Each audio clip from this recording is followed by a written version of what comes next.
Gynecology. So we're going to talk about gynecology oncology. So let's get started with the abnormal Papsmear management. So this is for you step 2 students, but it could, depending on where you go to med school, you still could have it on some of your classes for step 1.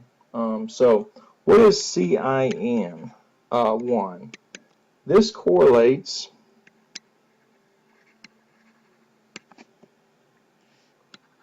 with mild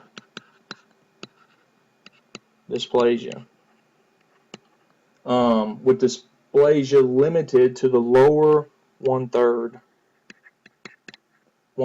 of the epithelium.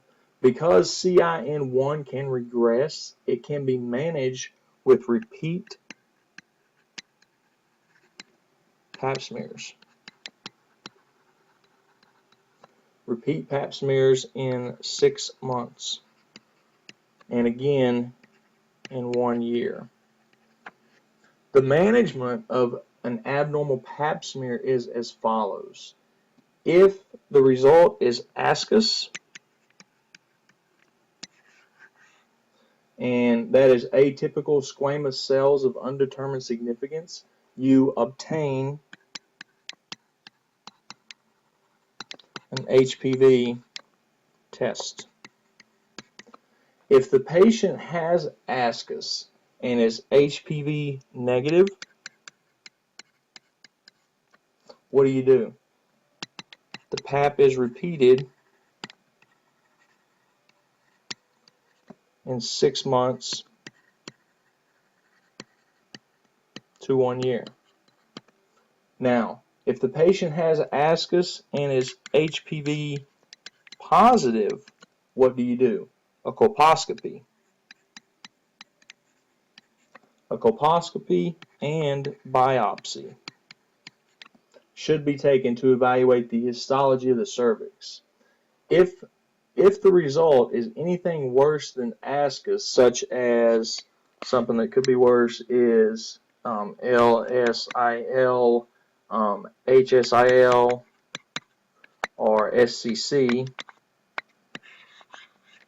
any of those three are worse than ascus, the HPV testing can be skipped since it is presumed automatically to be positive, and the patient should undergo colposcopy immediately. Now, LSIL stands for low-grade squamous intraepithelial lesion. HSIL stands for high-grade squamous intraepithelial lesion, and SCC is squamous cell carcinoma. So what is colposcopy?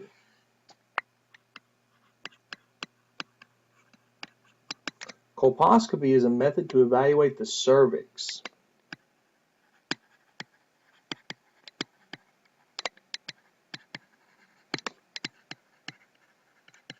Evaluate the cervix using a specialized microscopy.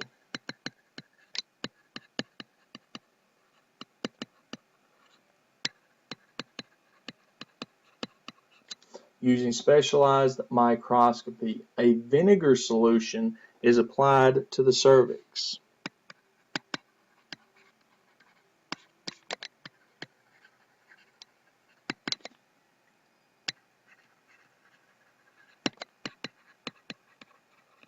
So why would you want to apply vinegar to the cervix? It highlights lesions that should be biopsied. A biopsy provides a histological sample for analysis. Now, the results may be normal histology or reveal cervical intraepithelial neoplasia, which is what CIN stands for. So there's 3 subtypes. You have CIN 1, 2, or 3. So let's get a new page and write these down. CIN 1 is mild dysplasia involving lower 1/3 of the epithelium. CIN2 is moderate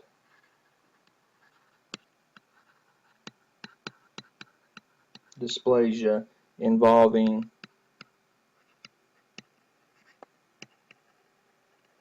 the lower 2/3 of the epithelium. And then you have a CIN3. This is severe dysplasia, equivalent to a carcinoma in situ, or CIS, carcinoma in situ. Now, because CIN2 and CIN3 are more severe, they should be treated with surgical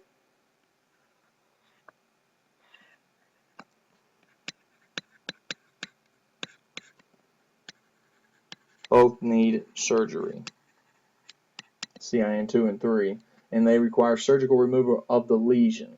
Now, let's talk about some cervical options. There's 3 of them.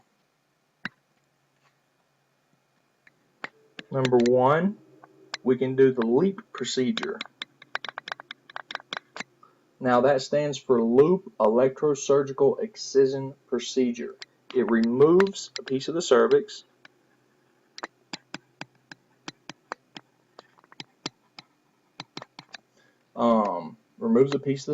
with an electrocautery loop device. Electrocautery loop device. It can be performed in the office. And then you also have CKC, which is a cold knife conization. This removes a cone-shaped piece of cervical tissue.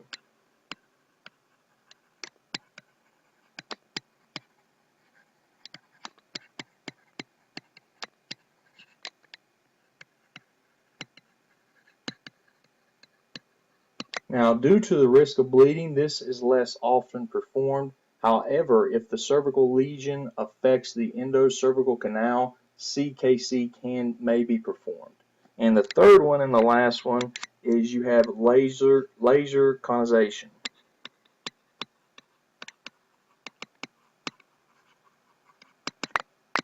Now, if the lesion is very large, or it involves the vagina, or is in a young teen, laser ablation may be chosen because it is very precise and does not remove much cervical tissue.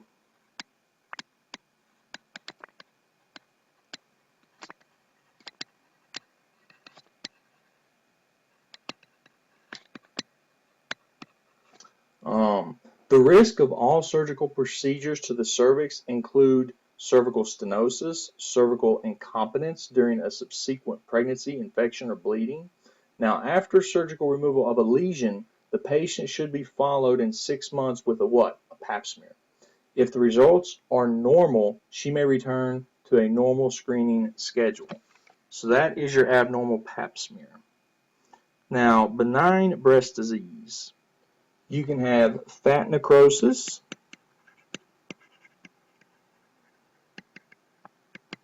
this is a benign, painless lump that forms as a result of prior trauma to breast tissue and may be visible on mammogram.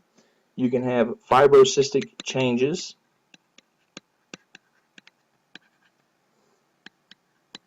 This is the most common painful breast mass in women of childbearing age. So the clinical presentation, which is extremely common, so you will be tested on fibrocystic changes. You have multiple bilateral lumps on the breast. You have nodularities exhibiting mid-cycle tenderness.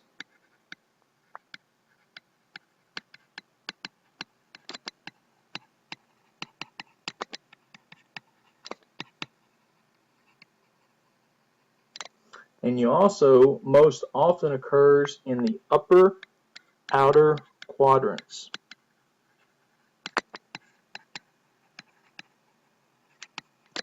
It's associated with a slightly increased incidence of cancer, with epithelial hyperplasia is marked. marketed or marked. Now, the risk of cancer is clear when hyperplastic epithelium demonstrates atypia, okay? So there are non-proliferative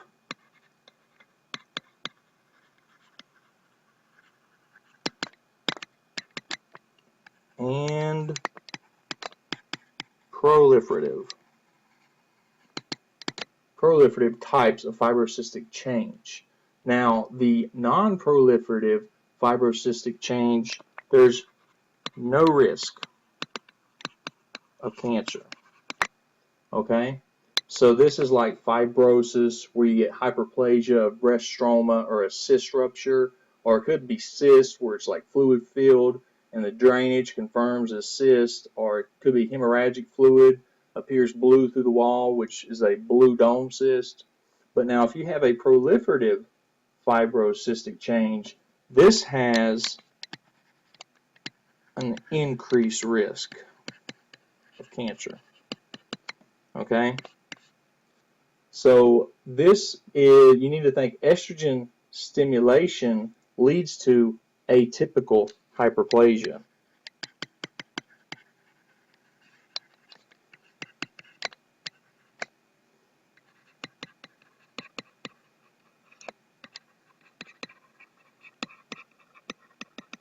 Atypical hyperplasia, and it may be ductal or lobular.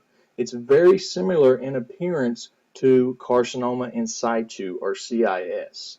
Now, what about the types of nipple discharge that we can have?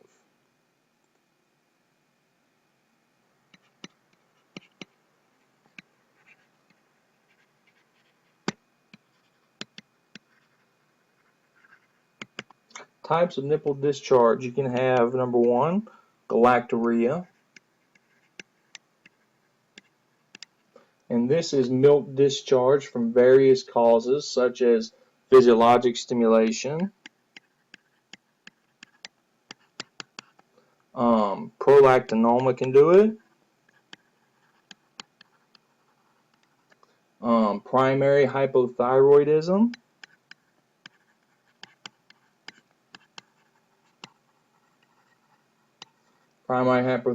because excess TRH released because serum T4 or thyroxine is low, so therefore TRH causes what? Stimulates prolactin.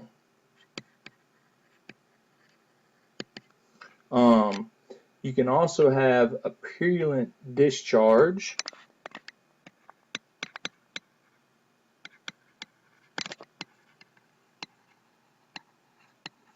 Purulent discharge from acute mastitis.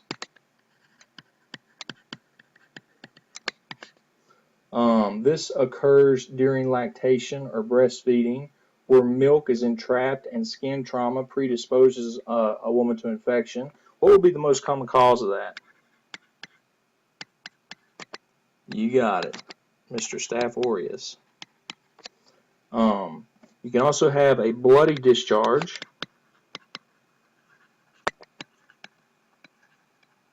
This freaks a lot of women out. This can be an intraductal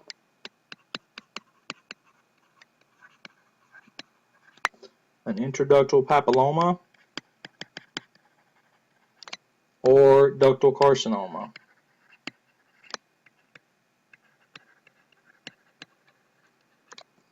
And you can have also, number 4, a brown-green discharge.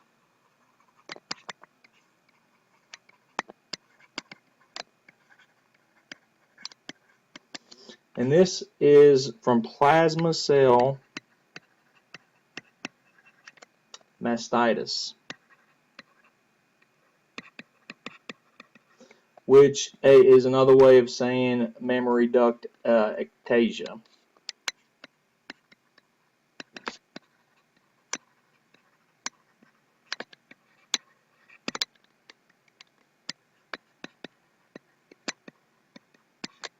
Mammary duct ectasia, and that is your benign breast disease. So moving right along, let's talk about benign ovarian masses. Benign ovarian masses, you can have a corpus luteum cyst. This is fluid or blood accumulating in the corpus luteum.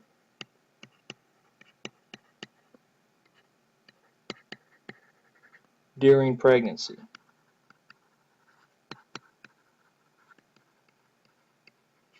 During pregnancy. Most common ovarian mass during pregnancy.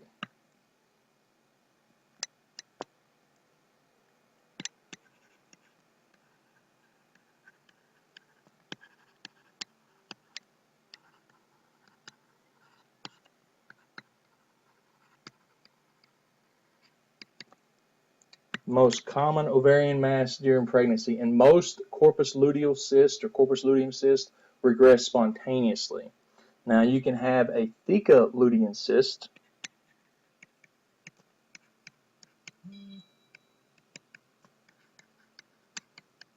and this is a cyst lined by luteinized theca cells.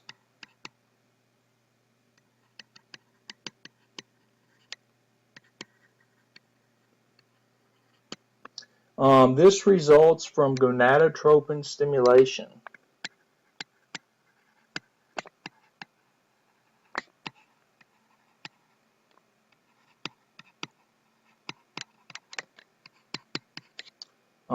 Often multiple and bilateral, and is associated with a choriocarcinoma. Not good.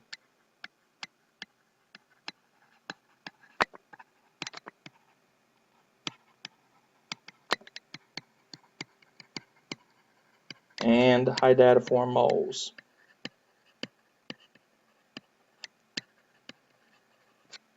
You can also have a follicular cyst. Now, follicular cyst is fluid accumulation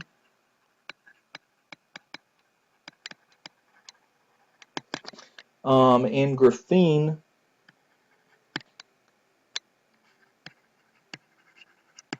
which is a mature or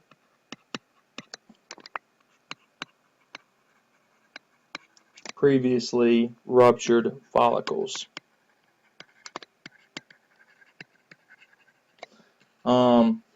Like this is the most common ovarian mass.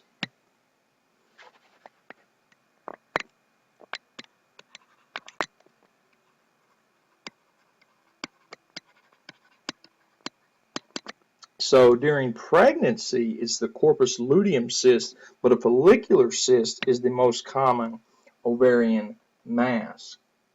Now, rupture of a cyst will present how? With sudden pain or sterile peritonitis. It's associated with hyperestrogenism or increased estrogen.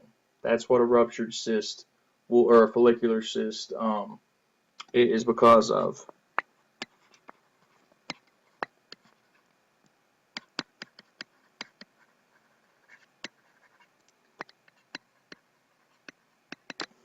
Increased estrogen levels.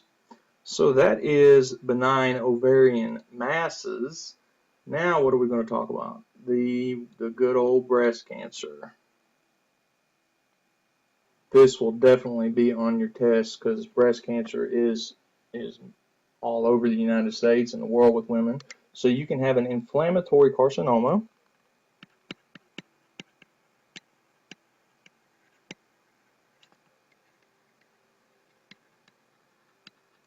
An inflammatory carcinoma is not a true inflammatory process, but rather lymphedema.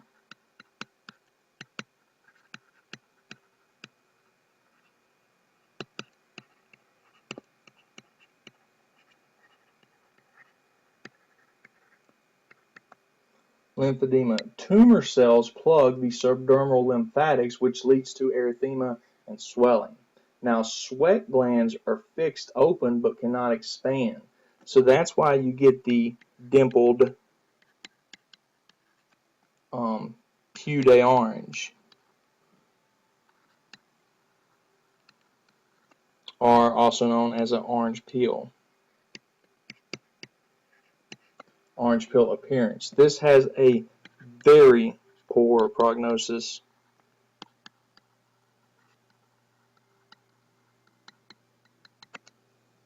Inflammatory carcinoma.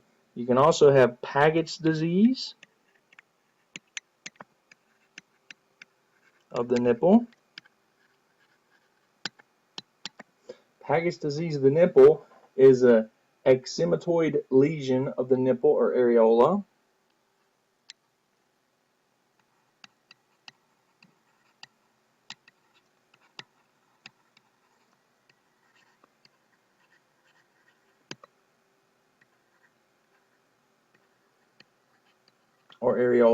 Now the histology, Paget cells look like a melanoma.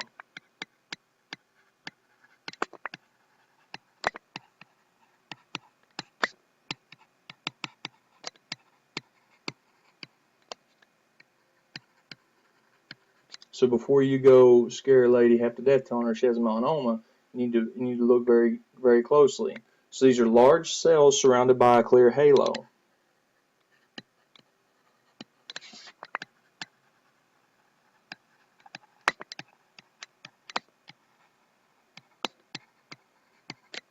By a clear halo, they invade intraepidermally.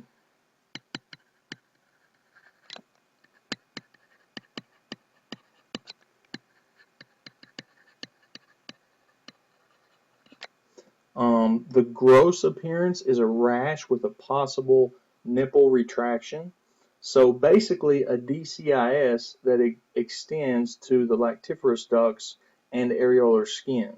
You'll have an underlying invasive ductal carcinoma that's often present as well. And that brings us into infiltrating invasive lobular carcinoma.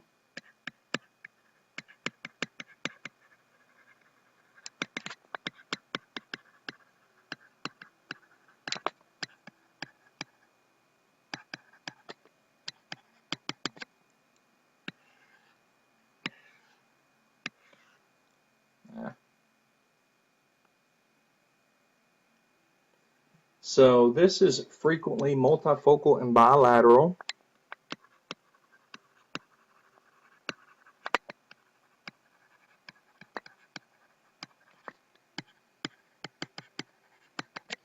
Frequently multifocal and bilateral. Histology, you're going to see something called an Indian file. There's a buzzword for you.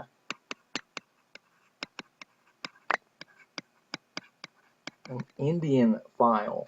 Orderly cells in a linear arrangement or a bullseye arrangement in concentric circles is what an Indian file is. Now, the epidemiology and general characteristics of breast cancer. This is the most common cancer for women in the US of A.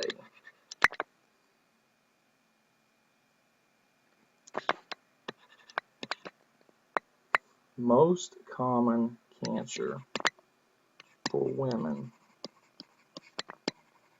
in the USA. Might want to remember that. It produces the second highest number of cancer deaths in women and in adults.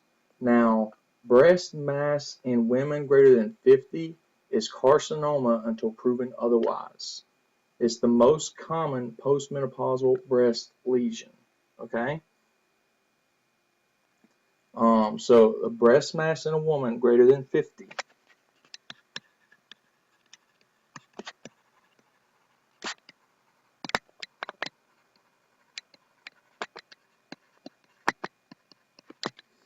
is carcinoma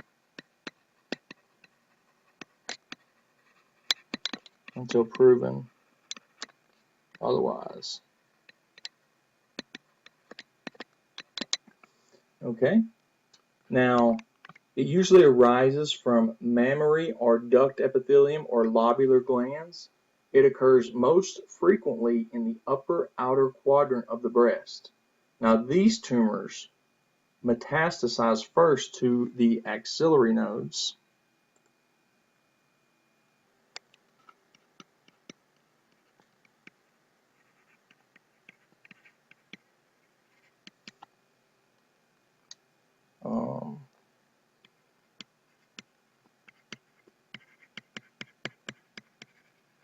These map to the axillary nodes, which is the most important prognostic factor in breast cancer unless distant metastasis is present. Now, internal breast carcinomas metastasize first to internal mammary nodes. So, internal breast carcinoma mets first to internal mammary nodes.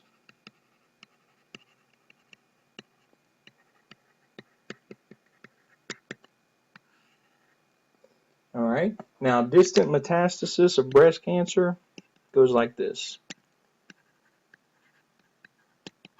It'll go from the lungs, being number 1, to the bone, to number 3, the liver, the brain, and ovaries. All about the liver, brain, and the ovaries. All are about, they're third in line. They all have the same. So what happens is you get an overexpression of estrogen progesterone receptors, okay, or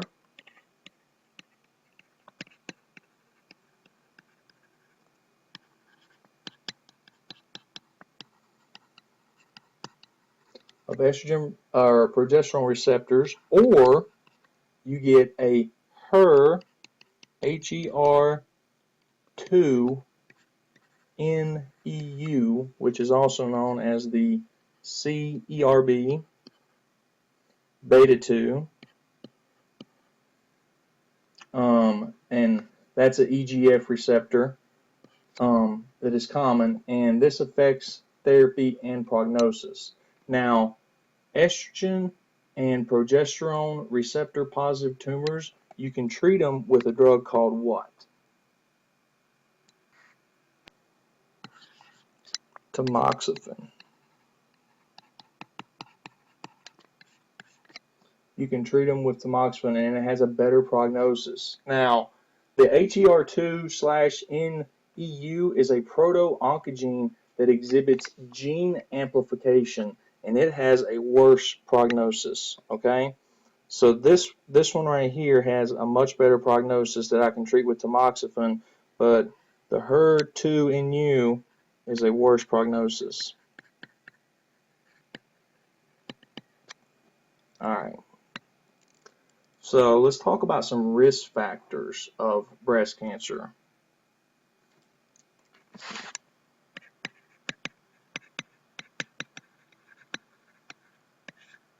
Some risk factors include, number 1, age. There's an incidence increasing with increasing age. Number 2, genetics. Involved in about 10% of cases, and there's a family history contribution. Also, the gene everybody knows, the BRCA1 and 2. P53 mutations, which is known as Li-Fraumeni syndrome.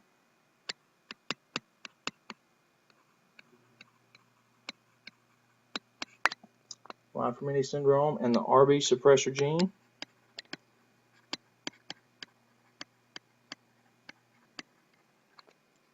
Also the HER2/NEU.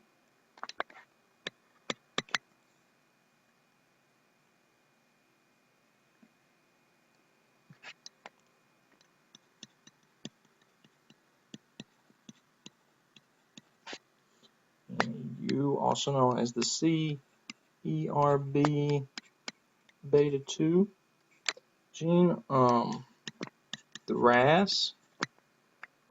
First degree female relatives with breast carcinoma is also another one.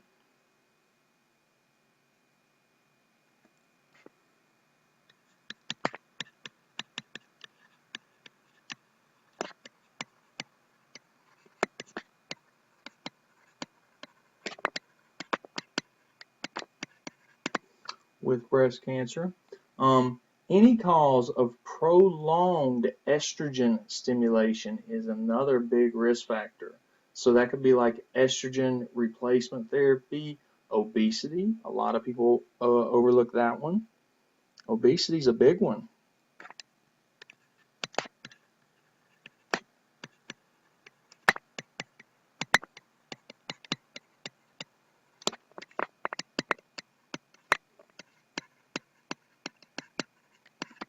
Obesity. Also, if there's a history of fibrocystic disease with atypical ductal hyperplasia, that's a risk factor, and also a high animal fat diet plays into this as well. So now we're going to talk about some pre-invasive lesions or carcinoma in situ that are non-palpable, but 1/3 eventually invade. Therefore, they must be treated with a lumpectomy. And the big one here is DCIS, which is ductal carcinoma in situ.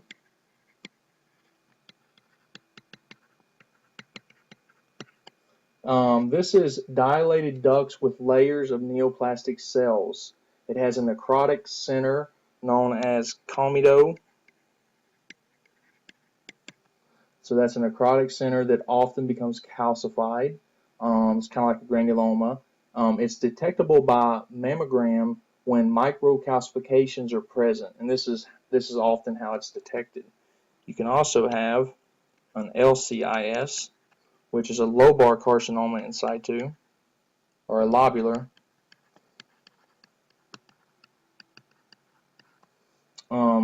Greater than 50% of these patients will also have or develop cancer in the opposite breast. So that leads to a contralateral cancer, can be invasive and or have different histology, and this is often ductal cancer. So if you see contralateral cancer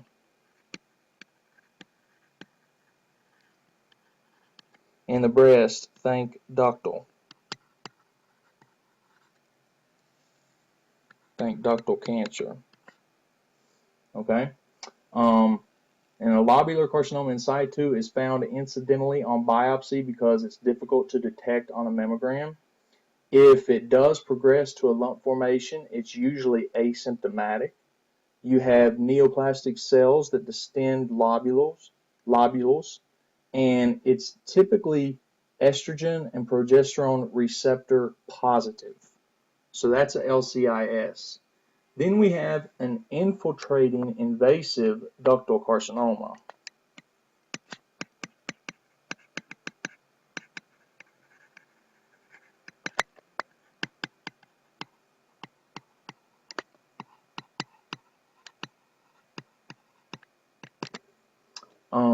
This is the most common type of breast cancer.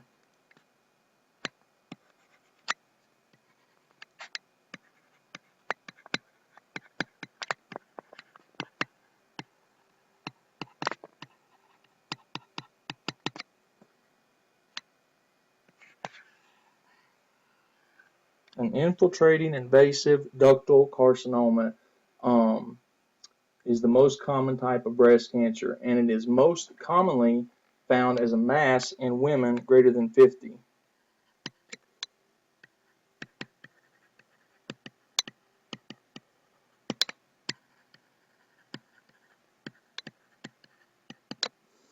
All right, the histology is you have tumor cells from bunches of ducts, cords, islands, and glands embedded in a dense fibrous stroma. Ducts, cords, etc., embedded in a dense fibrous stroma. Now, the gross appearance is a gray-white tumor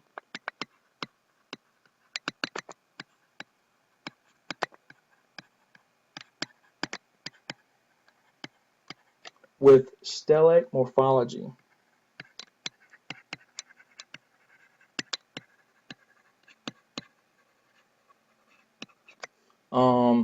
You have a reactive fibroplasia, or also known as desmoplasia, it leads to a gritty induration.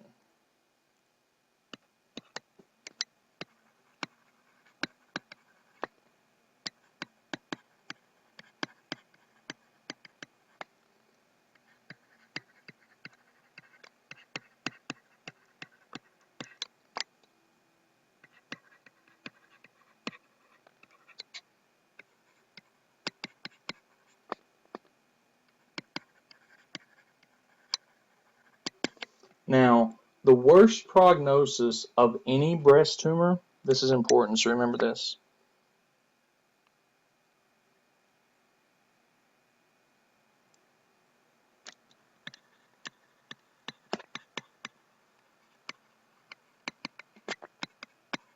The worst prognosis of any breast tumor is 1/3 have the HER2 NEU amplification.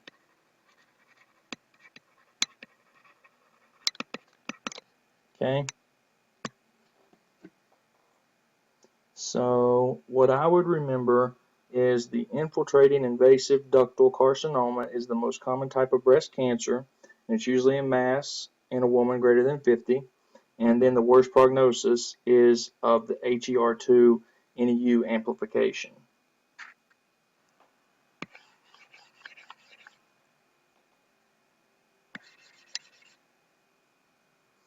All right, and moving on. Breast health and in a woman under 30 years old,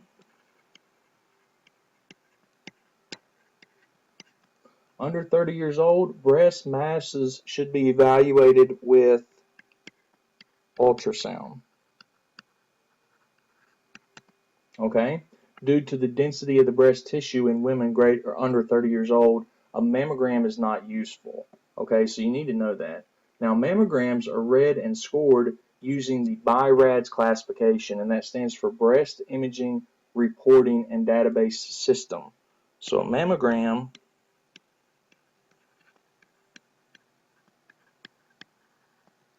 uses the BI-RADS classification. What does that stand for again? Breast Imaging Reporting and Database System. Now, suspicious lesions may contain the following on a mammogram: a spiculated mass, a microcalcification, which we've already talked about, an increased vascularity, or alterations of the subareolar duct pattern. Now, an annual screen mammography is recommended for all women in good health over the age of what?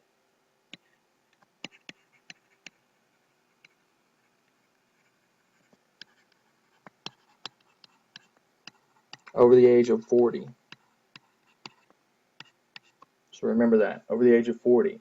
Now, for a woman with a strong family history of breast cancer, a mammogram should begin 5 years before the family member was diagnosed with breast cancer. Now, if the breast cancer was diagnosed in a premenopausal family member, a mammogram screening should be initiated 10 years earlier than the family member's age of diagnosis. Okay? So you remember that. Strong family history, 5 years earlier. If it was diagnosed premenopausally, 10 years earlier.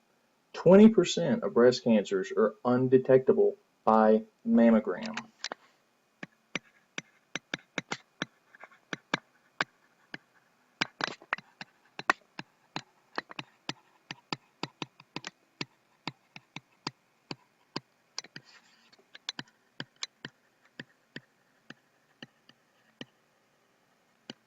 That's incredible. 20%. And therefore, any suspicious mass should not be dismissed if a mammogram is normal. All right. So after imaging with mammogram or ultrasound, any suspicious mass should receive a tissue diagnosis through what? A biopsy. You can do a fine needle aspiration. That's appropriate to evaluate a superficial cyst. Now, a recurrent cyst should be removed by excisional biopsy, and a solid mass should be evaluated through a core needle biopsy, which obtains a larger segment of the tissue for pathological analysis. So that's breast health and screening. Let's go on to cervical neoplasia and cancer. Now, cervical intraepithelial neoplasia is associated with HPV. There's 4 types you need to know: 16, 18, 31, and 33. Now, the risk factors is early sexual intercourse, multiple partners, smoking, birth control pills, and of course immunodeficiency. Now, the pathogenesis is HPV infects immature basal cells of the squamous epithelium and immature metaplastic squamous cells at the squamo-columnar junction. Okay?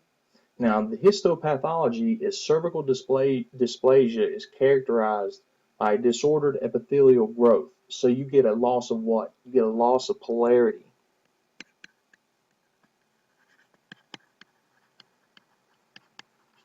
Loss of polarity.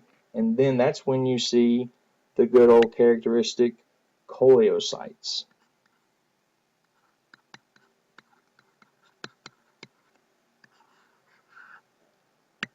Is when you lose polarity. Coleocytes are cells with a clear halo surrounding a hyperchromatic atypical nuclei, and they begin at the basal layer and extend outward.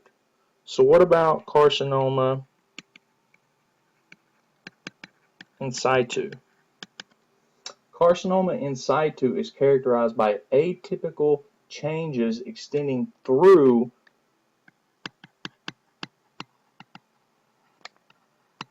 the entire thickness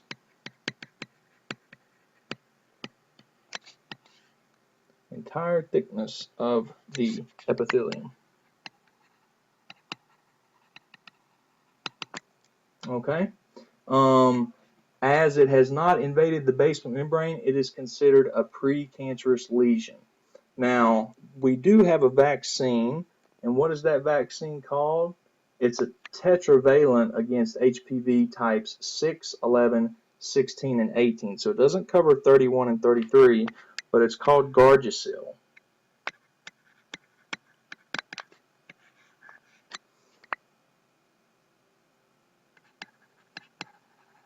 Types 6, 11, 16, and 18. These being the 2 big ones. And it's now FDA approved for both males and females.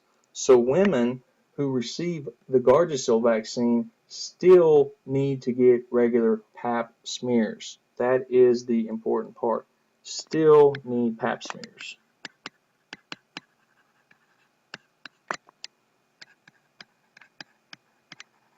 Don't forget that, because they're going to ask you about that. A lot of people miss that. Now, what about an invasive cervical carcinoma? This is now the least common gynecological cancer in the U.S. due to the success of the Papsmear. So the presentation of an invasive cervical carcinoma is typically it presents as a malodorous discharge and irregular bleeding, which is often postcoital. The vast majority is squamous cell carcinoma, and adenocarcinoma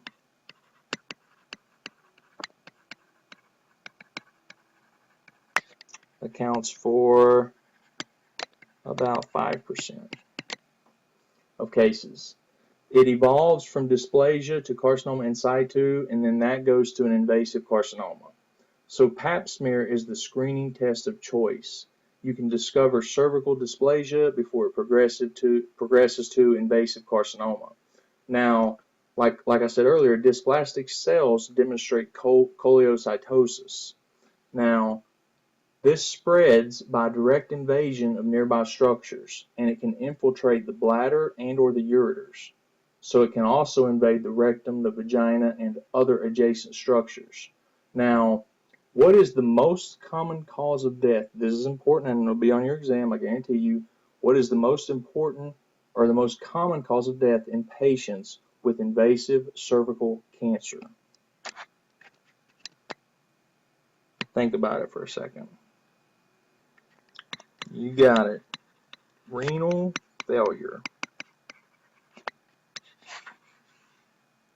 Most common cause of death.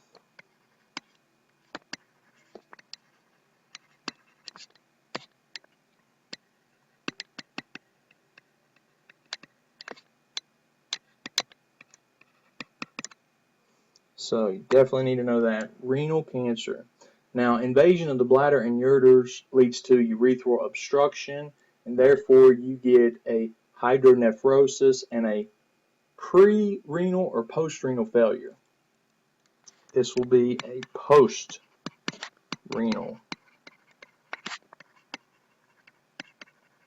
failure, right? Because you have an obstruction. Now, invasive cervical carcinoma is treated by a combination of surgery and chemotherapy/radiation if it's appropriate.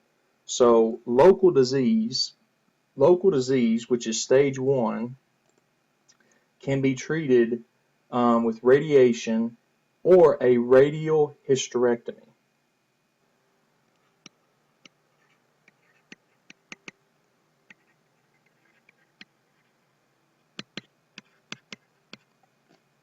Or a radical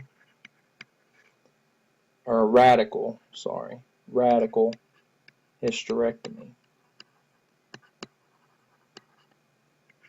Remember that. This includes removal of the parametria,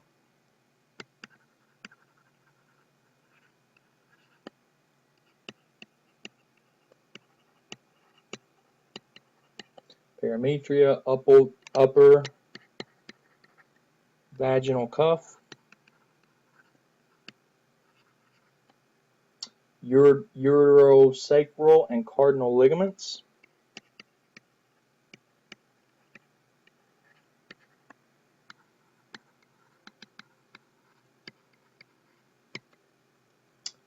and bilateral pelvic lymph node dissection.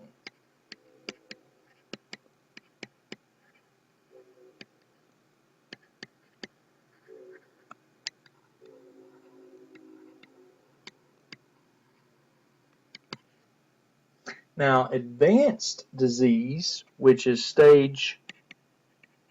remember this was stage 1, which is stages 2 through 4.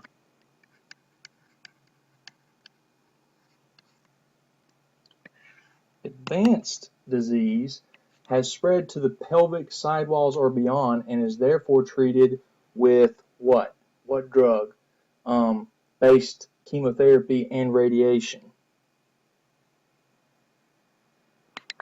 Cisplatin. Very good.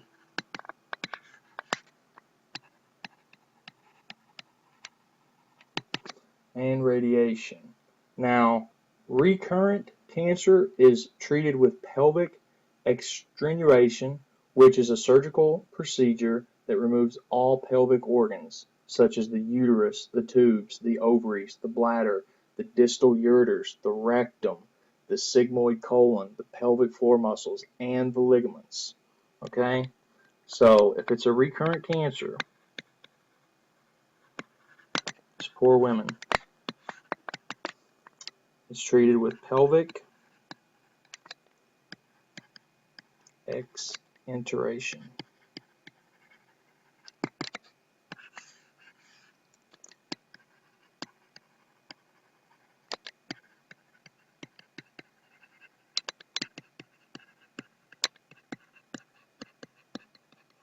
Basically, it removes everything.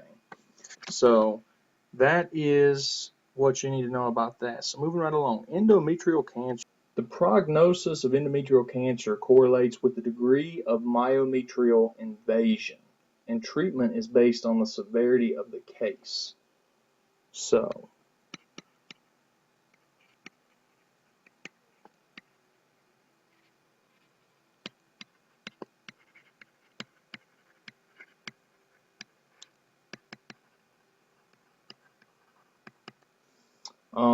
you can have simple hyperplasia.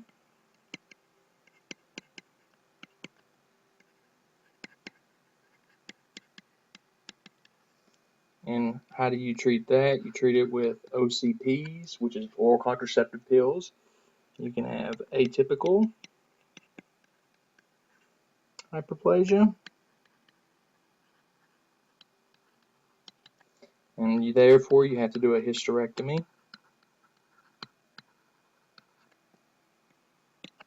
or you can have an invasive carcinoma, which a combination of surgery, chemo, and radiation is appropriate. Now, the progression of endometrial cancer is like an uncontrolled proliferative phase, which is the follicular phase of the menstrual cycle. Okay? So you get a normal endometrium. I'll walk you through this. Normal endometrium, which leads to a simple hyperplasia,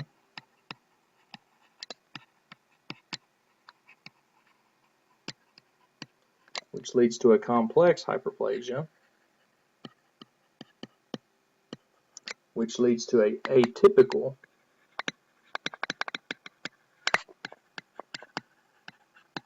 hyperplasia, which leads to a frank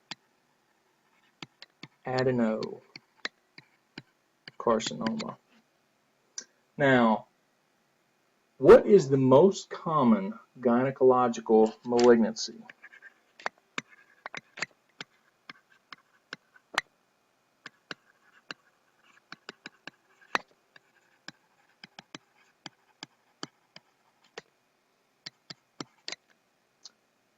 It is endometrial cancer.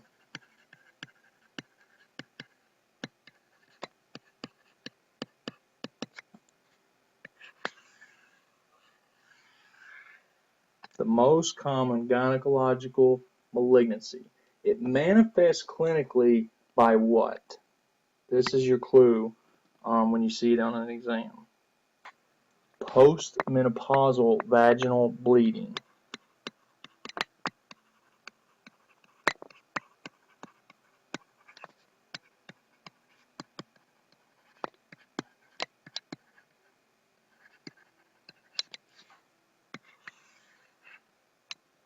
That is your clue. Postmenopausal vaginal bleeding. You better start thinking about endometrial cancer. So when does it peak?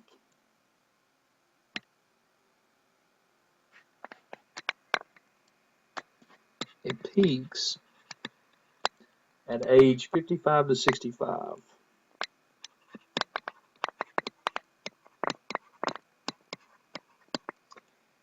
Risk factors include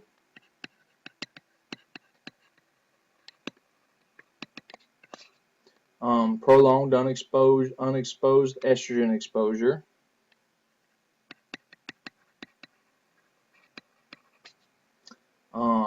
diabetes, mellitus, hypertension, HNPCC, and tamoxifen treatment.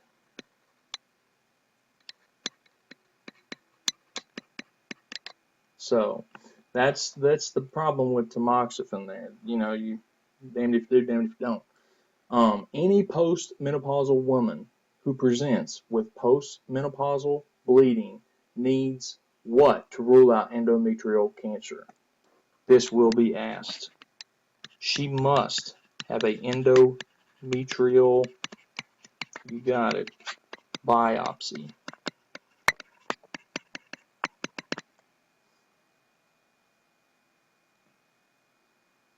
She must have an endometrial biopsy if she presents with this. Now, in a patient where the suspicion for endometrial cancer is very high, the endometrial biopsy is normal. You need to do a hysteroscopy with biopsy should be performed to visualize the uterine cavity and take additional samples. That's hysteroscopy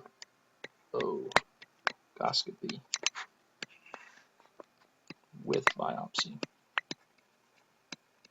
Okay, moving right along, HPV.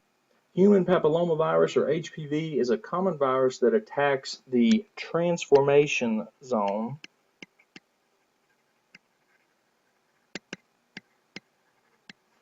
of the cervix,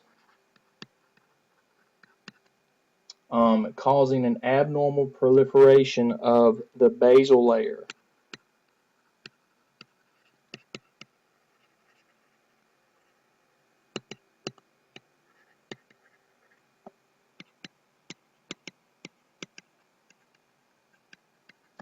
of the basal layer, which results in neoplasia and eventually cervical cancer. Now, HPV, if you remember, is an icosahedral capsid. It's non-enveloped, and it's circular double-stranded DNA papillomavirus. Now, the morphological hallmark is choliocytic atypica,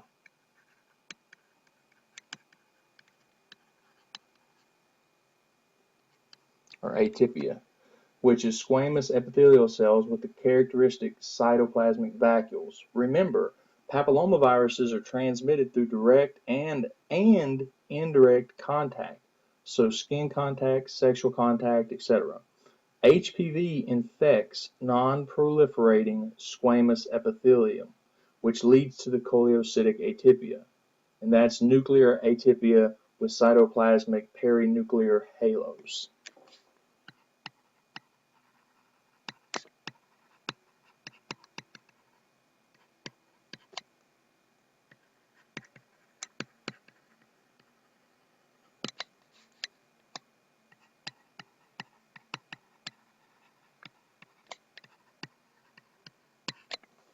Now, the different strains of HPV cause different diseases. You got HPV1 through HPV4,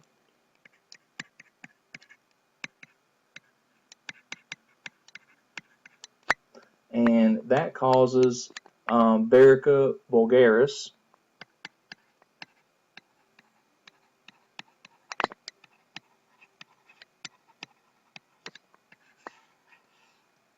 okay, which is a common skin and plantar warts. Then you have HPV 6 and 11, which cause condyloma acuminata, and that's genital warts, and also laryngeal papillomas in children.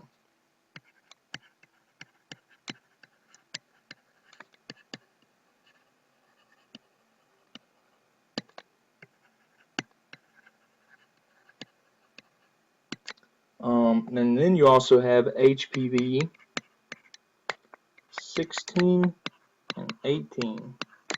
And these are associated with intraepithelial neoplasia and anogenital carcinoma of the uterine, cervix, penis, and anus.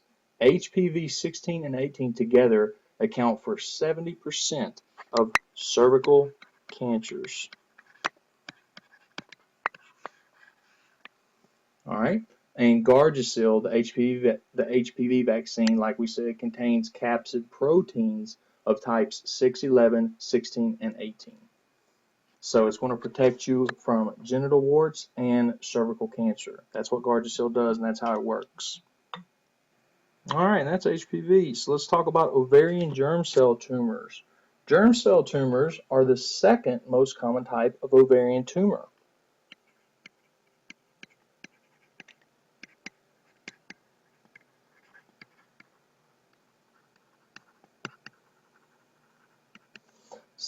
They comprise approximately 20% of ovarian tumors. Now, you can have a mature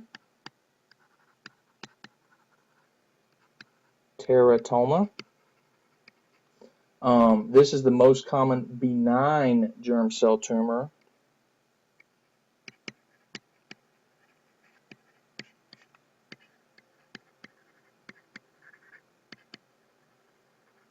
All right, and then you can have also a dysgerminoma.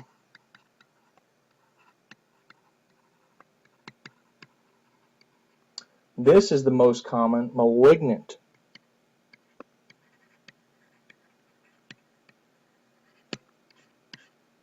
germ cell tumor.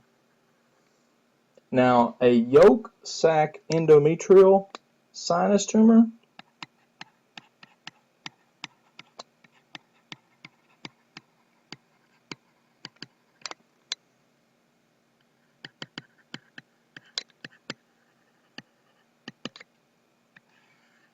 A yolk sac endometrial sinus tumor is an aggressive ovarian malignancy.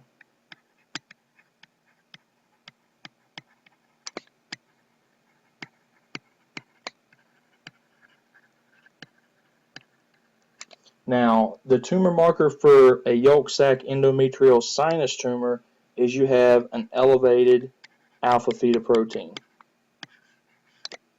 So don't forget that. Now, a dysgerminoma is homologous to a testicular what? This is homologous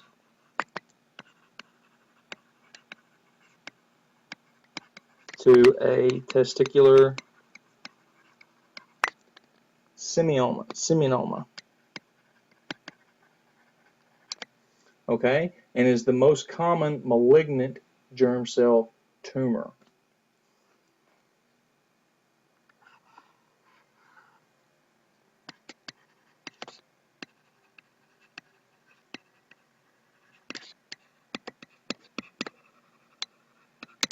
Most common malignant germ cell tumor. It's associated with streak gonads of Turner syndrome,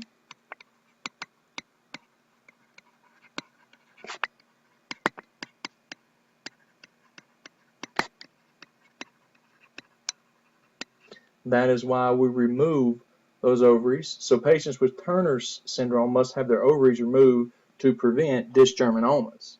That's why we do that. The histology shows sheets of uniform cells which are round or ovoid with a clear cytoplasm. And the tumor markers include an elevated HCG with one other thing, an elevated LDH. All right. Now a teratoma is a tumor containing a tooth. Okay.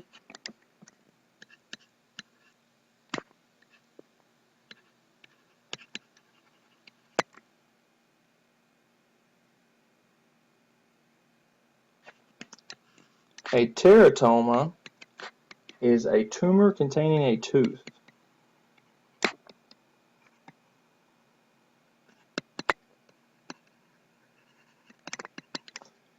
This demonstrates tissue elements derived from all three embryonic layers.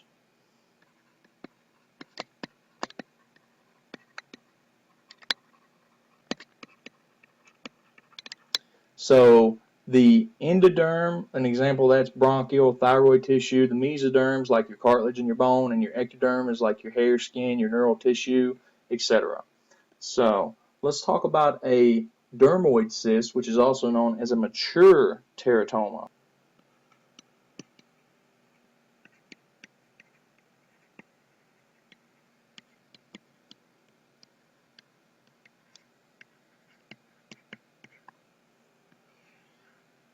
Okay, this is the most common benign ovarian germ cell tumor.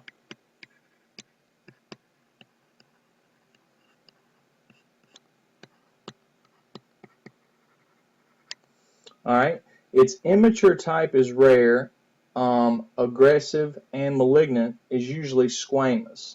So this is where struma ovarii comes in. I know you've all heard of that.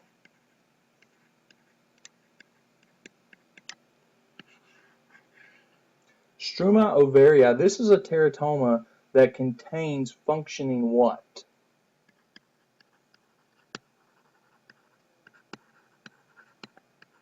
Think about it for a second. Contains functioning thyroid tissue.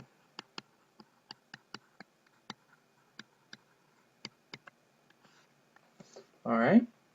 Now, if a patient presents with a unilateral ovarian mass and symptoms of hyperthyroidism, you have to think struma ovarii. So it's going to be a unilateral ovarian mass and hyperthyroidism. You got to think struma ovarii. Now, the treatment options for germ cell ovarian cancer is based on surgery plus chemotherapy as needed. Now, the surgical removal is a unilateral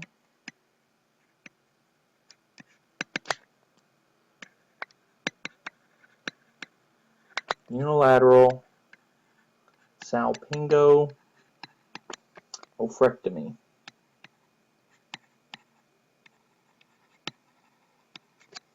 Now, if fertility is desired, that's what you do, a unilateral salpingo-oophorectomy. Or you can do a total abdominal hysterectomy,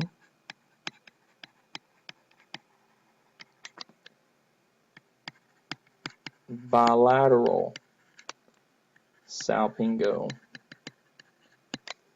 oophorectomy, which is known as a PAH BSO. If you ever see that in language, that's what that's meaning. Now, if childbearing is complete, that's what you choose to do, is a TAH BSO. Now, chemotherapy is based on 3 drugs. Do you know what they are?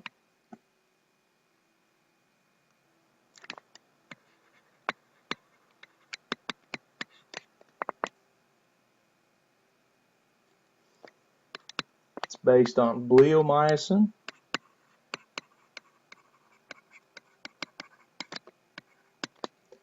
etopside,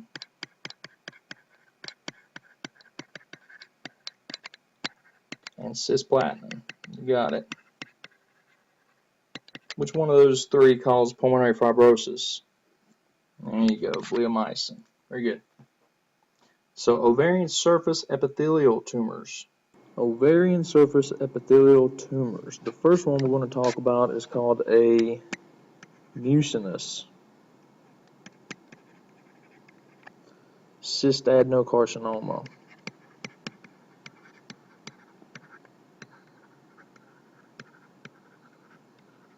Mucinous cystadenocarcinoma. Now, rupture can produce a pseudomyxoma peritoneae, which is copious mucinous ascites and peritoneal mucinous tumors.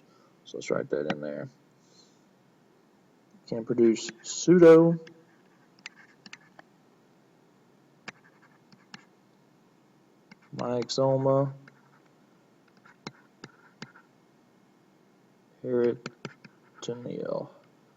peritoneae. Okay, and that is copious amounts of mucinous ascites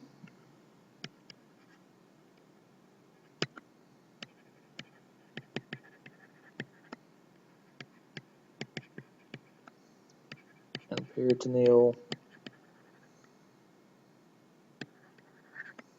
mucinous tumors.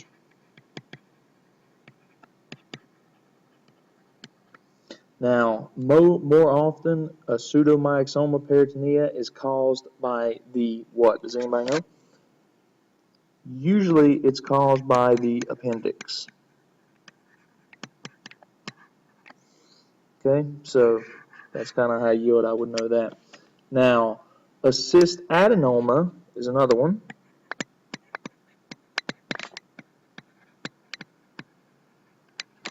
Now, a cyst adenoma is benign, where a cyst adenocarcinoma is obviously malignant. These tumors are often both bilateral. Now, a serous cystadenoma is lined with ciliated cells like what else?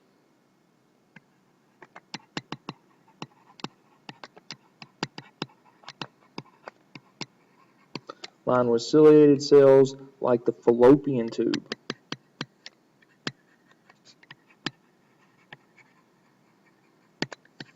Like the fallopian tube epithelium. Okay? Now, the serous cystadenoma histopathology that you need to know, if it's a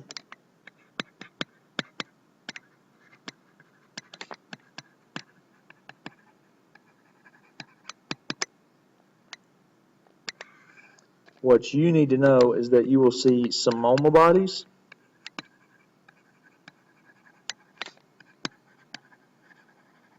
and Samoma bodies are nothing more than dystrophic calcification.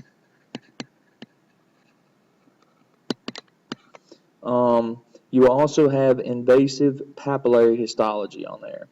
So now let's talk about surface epithelial tumors. Those comprise approximately 60% of all ovarian neoplasms and 80 to 90%, so 9 out of 10, of all malignant ovarian neoplasms. That is surface epithelial tumors. Surface epithelial tumors comprise approximately 60% of all ovarian neoplasms and 80 to 90% of all malignant ovarian neoplasms.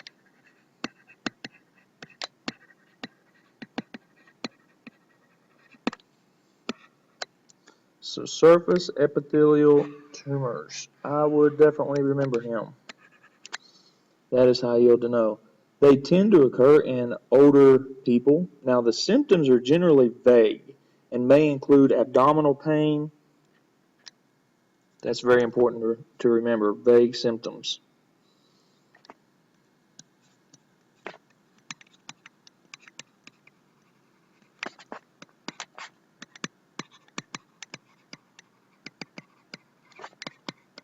May include abdominal pain, diarrhea or constipation,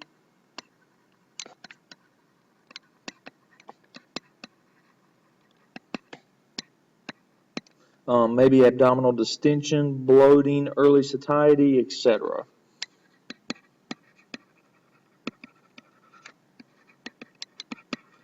So nothing really too specific there. Now the risk factors, you have two of them. The risk factors include the BRCA1 gene and Lynch syndrome. Does anybody remember another way of saying Lynch syndrome? That's right, HNPCC. So those are your two risk factors. Now, how do you decrease the risk? The risk is decreased by over-the-counter or OCPs and pregnancy. So those two right there will decrease the risk. Now, the malignant types, let's get on your page here. The malignant types will seed the peritoneal cavity.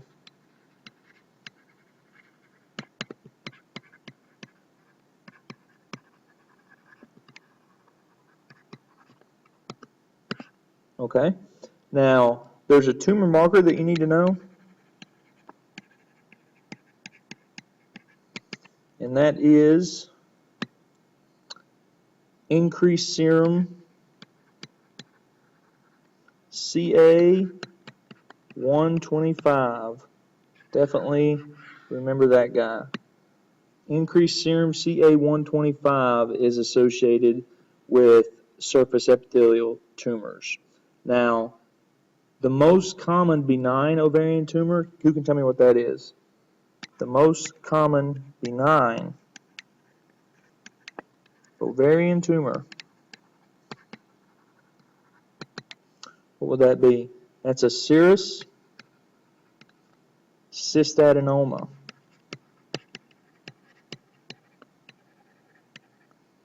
Serous cystadenoma.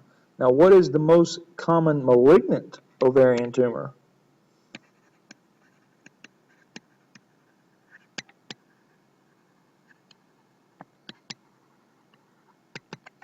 That is a serous cystadenocarcinoma.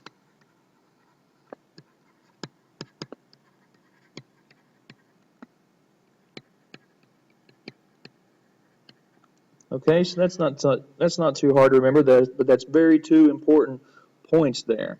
All right, and the next thing we want to talk about is the endometrioid tumor.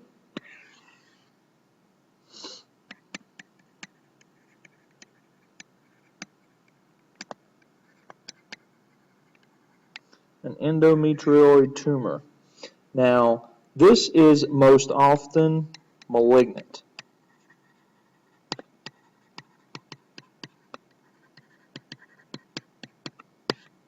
Most often malignant.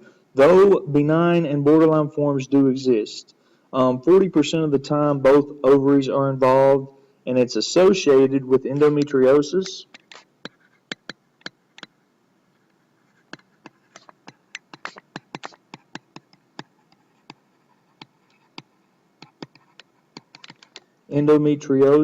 and concurrent endometrial carcinoma.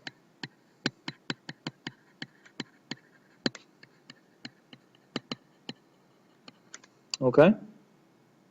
The morphology is a combination of solid and cystic areas, and they sometimes develop as a mass projecting from a chocolate cyst or endometriosis of the ovary, as you might think. So, some treatment options for epithelial ovarian cancer is based on surgery plus chemotherapy and radiation as needed. Now, the surgical removal is called a TAHBSO, a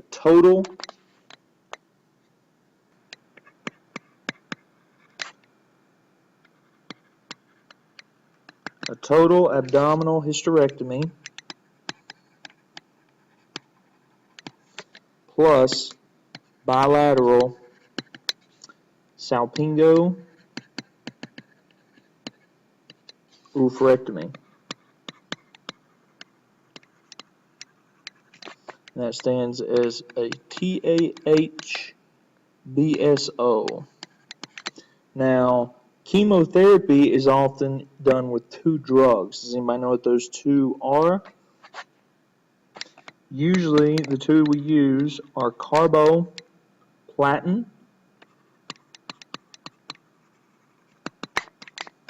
and number two, paclitaxel.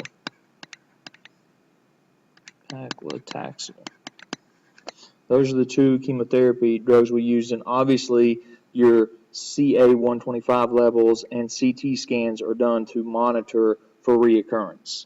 And that is ovarian surface epithelial tumors. It's kind of a lot, but, manageable. And the last thing we're going to talk about is the Papsmears.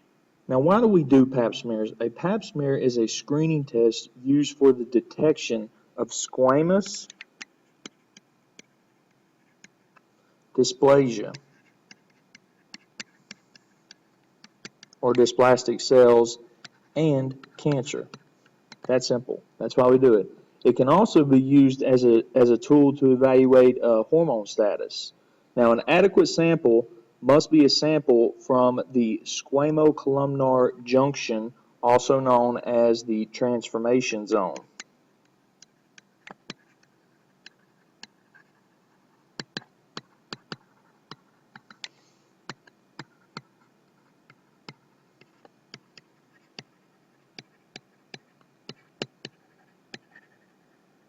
The squamocolumnar junction. Okay?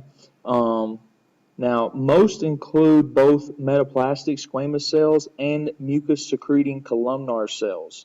So, an abnormal Pap findings include dysplasia and cancer are characterized by four things. Number one, choliocytic atypia, which we have talked about previously, with nuclear enlargement.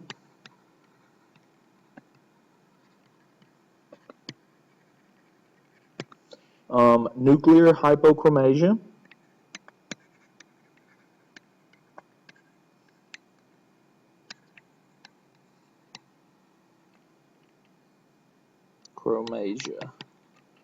coarse chromatin granules,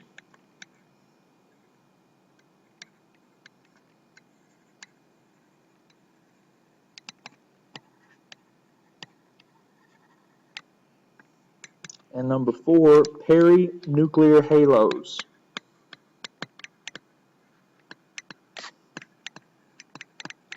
Okay, now Papsmear guidelines are complicated and change frequently, and therefore they're not frequently tested. So, however, though, the following general principles should be committed to memory for the exam. A patient should receive her first Papsmear by what age? Should receive first Pap smear by age 21. by age 21. Now, for patients greater than 30 years old who have had 3 normal Pap smears, Pap smear frequency should be decreased to every 3 years. Okay? So over 30 with 3 normals,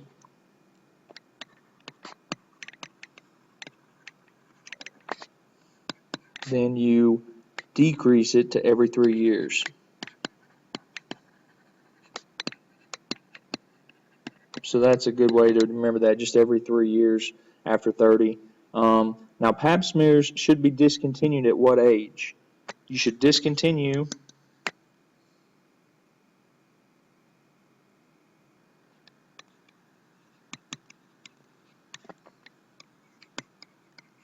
at age 70. Okay? Now, if the woman has had 3 normal Pap smears, that is. Now, women with diethylstilbestrol exposure and those with HIV are high risk for cervical cancer. So, number 1, DES exposure, and number 2, HIV, both at a high risk for cervical cancer. So a Pap smear should be done annually for the entirety of these patients' lives. So if you've been exposed to diethylstilbestrol, which is just a drug they use for morning sickness in females, or if you have HIV, every single year they should have a Pap smear. Now, women who have received the Gardasil vaccine, do you think they need Pap smears, or can they stop getting them? They still need their Pap smears.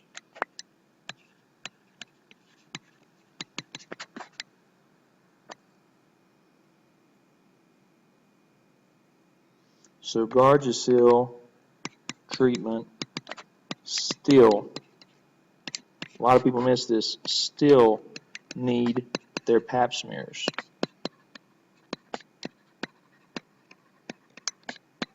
Because remember, Gardasil only protects you against so many strains. I think it's 6, 11, 16, and 18. So that is Gynecology Oncology for you, and best of luck to you. Hope that explains some things for you.